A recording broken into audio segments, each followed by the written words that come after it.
Hi అండి, నమస్తే. Welcome to Padmaja's kitchen. ఈరోజు నేను మెత్తాళ్ళు మామిడికాయ పులుసు చేస్తున్నాను. దీనికోసం స్టవ్ మీద ఒక బౌల్ పెట్టేసుకొని ఆయిల్ వేసుకొని, ఆయిల్ హీట్ అయిన తర్వాత కొంచెం ఆవాలు, జీలకర్ర, మెంతులు వేసుకొని అవి కొంచెం చిటపటమని వేగిన తర్వాత ఒక ఉల్లిపాయ కట్ చేసి వేసుకున్నాను.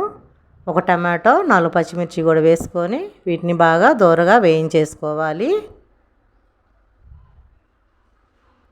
ఇవి కొంచెం దోరగా వేగిన తర్వాత దీంట్లో కొంచెం కరివేపాకు కూడా వేసుకొని బాగా ఒకసారి కలబెట్టేసుకొని బాగా వేయించేసుకోవాలి.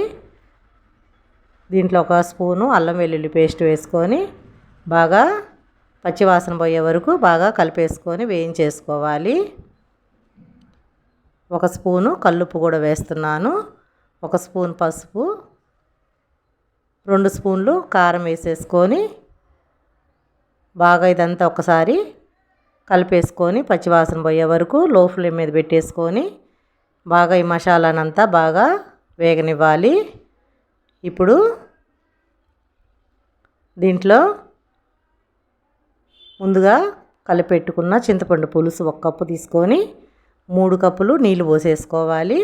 ఈ పులుసునంతా బాగా బాగా ఉడకనివ్వాలి. పులుసు ఎంత చిక్కగా ఉడికితే, ఎంత బాగా ఉడికితే చేపల కూర అంత టేస్ట్గా ఉంటుంది.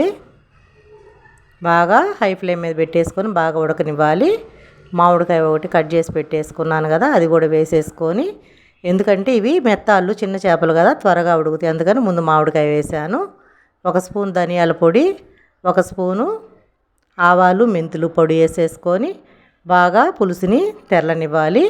ఇవిగోండి మెత్తాళ్ళు ఫస్ట్ బాగా పసుపు ఉప్పు వేసేసుకొని బాగా శుభ్రం చేసి పెట్టేసుకున్నాను. ఈ మెత్తాలను కూడా బాగా పులుసు ఉడికిన తర్వాత వేసేసుకొని కొంచెం మీడియం ఫ్లేమ్ మీద పెట్టుకొని, ఇవి త్వరగా ఉడుకుతాయి కాబట్టి నేను లాస్ట్లో వేస్తున్నాను. మామిడికాయ ఫస్ట్ వేసేసాను.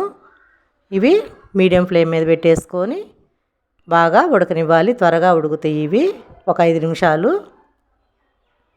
ఉడుకుతాయి త్వరగానే. మూత పెట్టేసేసుకొని ఇదిగోండి ఒక 5 నిమిషాల తర్వాత ఇట్లాగా ఉడికింది. దీంట్లోకి కొత్తిమీర కూడా వేసేసుకొని కొంచెం కరివేపాకు వేసాను. ఒక్కసారి ఒక 2 మినిట్స్ లో ఫ్లేమ్ మీద పెట్టేసుకొని కొంచెము ఈ పులుసునంతా మగ్గనివ్వాలి.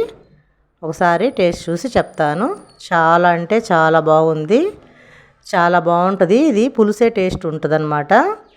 చేపలు చిన్న మెత్తాళ్ళు పులుసు టేస్ట్ ఉంటుంది. దీంట్లో కొంచెం చింత చిగురు కూడా వేసాను. ఫస్ట్లోనే వీడియో స్కిప్ అయ్యింది.